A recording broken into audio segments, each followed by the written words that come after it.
C'est un sujet beaucoup évoqué en cette période de la Toussaint, la mort. Pourtant, parler de la mort est souvent un tabou.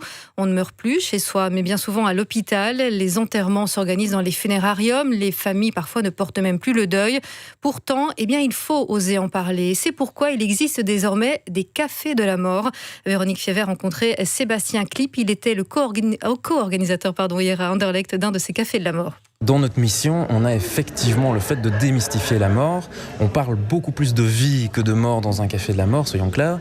Mais on doit s'obliger quelque part à dire le mot mort, sans quoi on n'est pas cohérent par rapport à nous-mêmes. On est là effectivement pour parler de vie et de mort, pour parler du deuil, pour parler de choses dont les gens n'ont parfois pas l'occasion de parler, parfois ils s'interdisent d'en parler.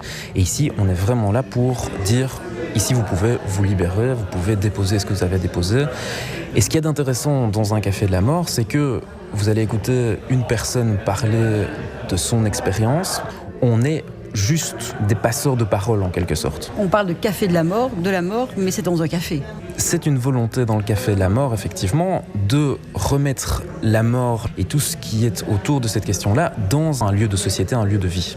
Sébastien Klipp, co-organisateur de ces cafés de la mort. Si vous voulez en savoir plus sur ces lieux de parole, un site internet existe, www.lamortfaitpartiedelavie.com.